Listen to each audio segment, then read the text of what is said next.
Thank you so much. You know, it's hard to believe that it has been 8 years since I first came to this convention to talk with you about why I thought my husband should be president.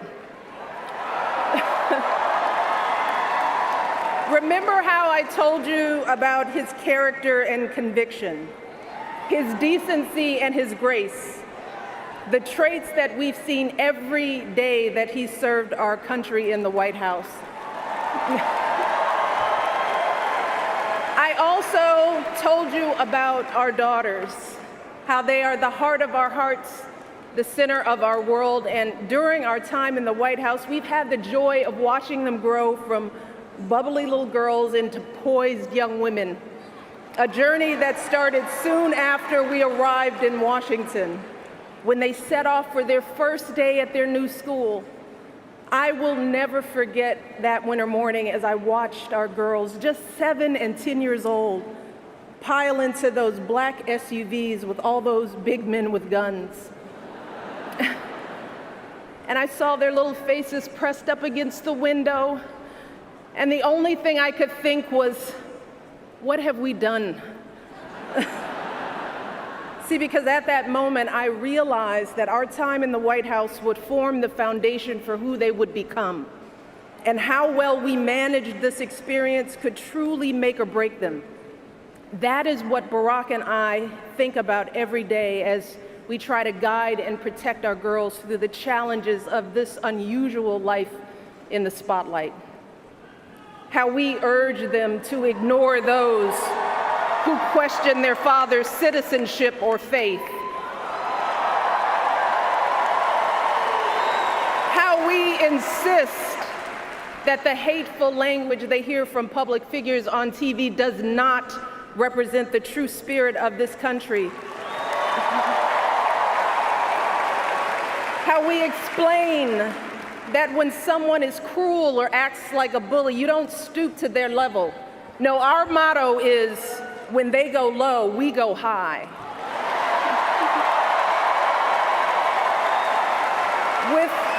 With every word we utter, with every action we take, we know our kids are watching us. We as parents are their most important role models. And let me tell you, Barack and I take that same approach to our jobs as President and First Lady, because we know that our words and actions matter, not just to our girls, but to children across this country.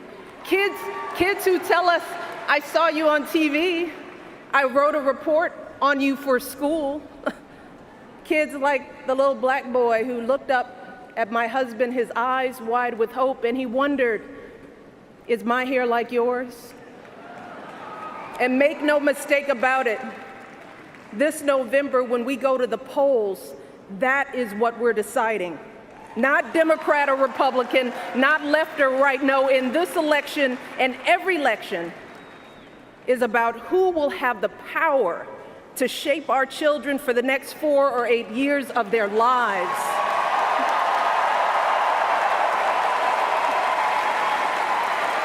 And I am here tonight because in this election, there is only one person who I trust with that responsibility. Only one person who I believe is truly qualified to be President of the United States, and that is our friend, Hillary Clinton.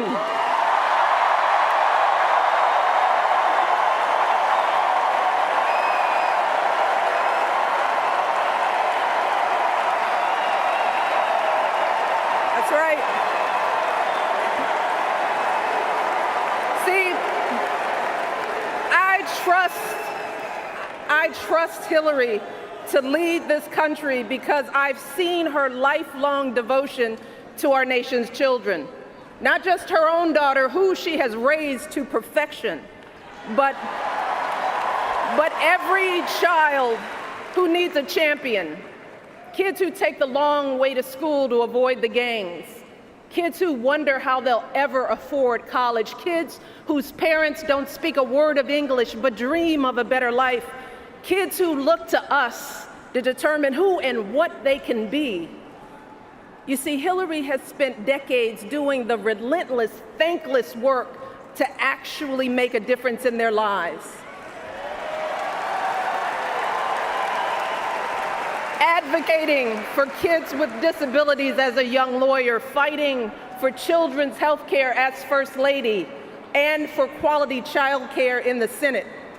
And when she didn't win the nomination 8 years ago, she didn't get angry or disillusioned.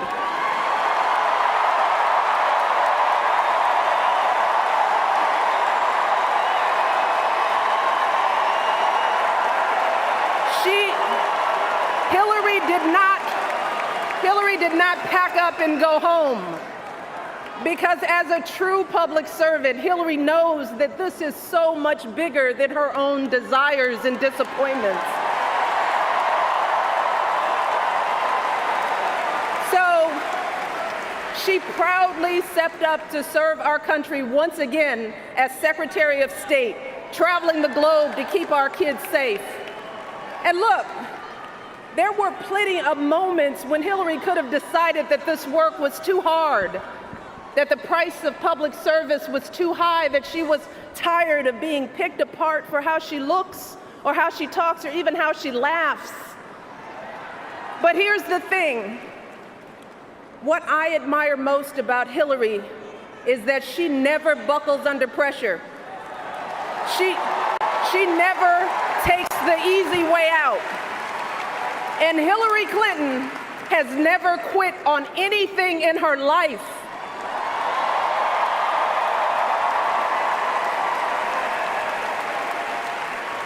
And when I think about the kind of president that I want for my girls and all our children, that's what I want.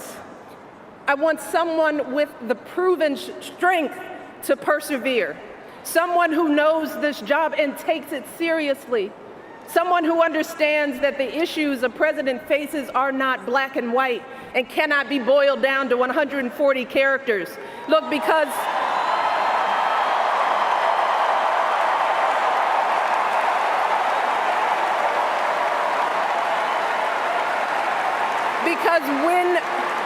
when you have the nuclear codes at your fingertips and the military in your command, you can't make snap decisions.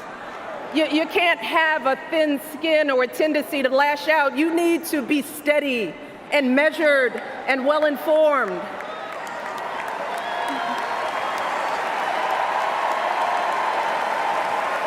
I want a president with a record of public service, someone whose life's work shows our children that we don't chase fame and fortune for ourselves. We fight to give everyone a chance to succeed.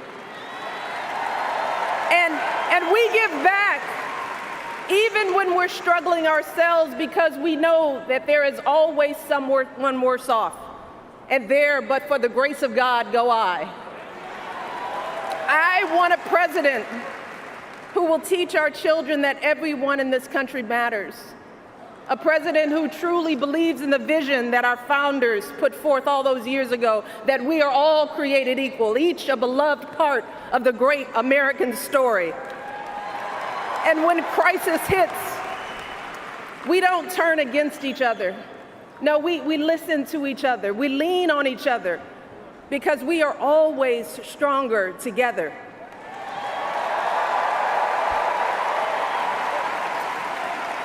And I am here tonight because I know that that is the kind of president that Hillary Clinton will be. And that's why in this election, I'm with her.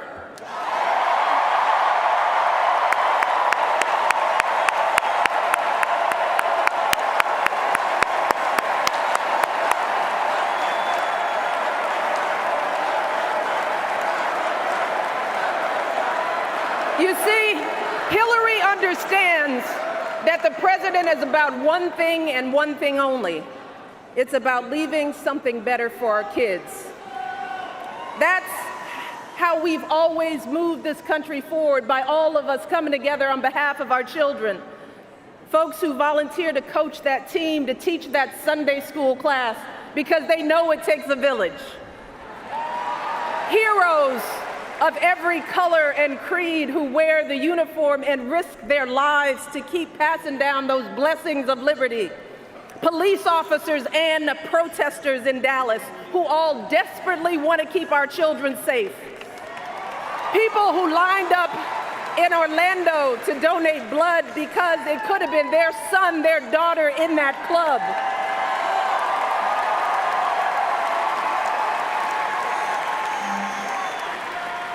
Leaders like Tim Kaine,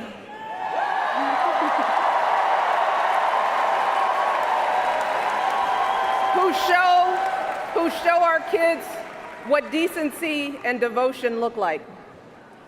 Leaders like Hillary Clinton, who has the guts and the grace to keep coming back and putting those cracks in that highest and hardest glass ceiling until she finally breaks through, lifting all of us along with her. That is the story of this country, the story that has brought me to this stage tonight. The story of generations of people who felt the lash of bondage, the shame of servitude, the sting of segregation, but who kept on striving and hoping and doing what needed to be done so that today I wake up every morning in a house that was built by slaves.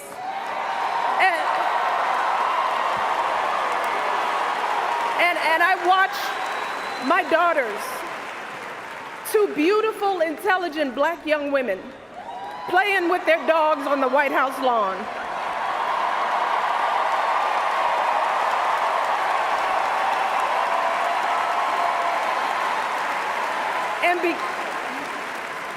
And because of Hillary Clinton, my daughters and all our sons and daughters now take for granted that a woman can be president of the United States.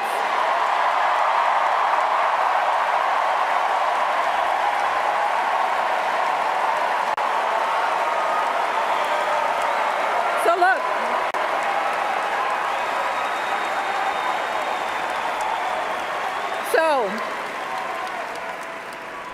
don't let anyone ever tell you that this country isn't great, that somehow we need to make it great again, because this right now is the greatest country on earth.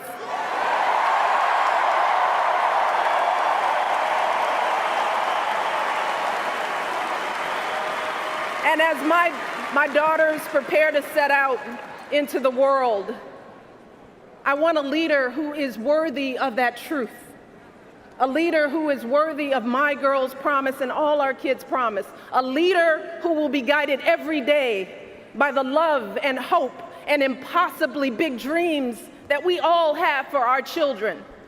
So in this election, we cannot sit back and hope that everything works out for the best. We cannot afford to be tired or frustrated or cynical. No, hear me. Between now and November, we need to do what we did 8 years ago and 4 years ago.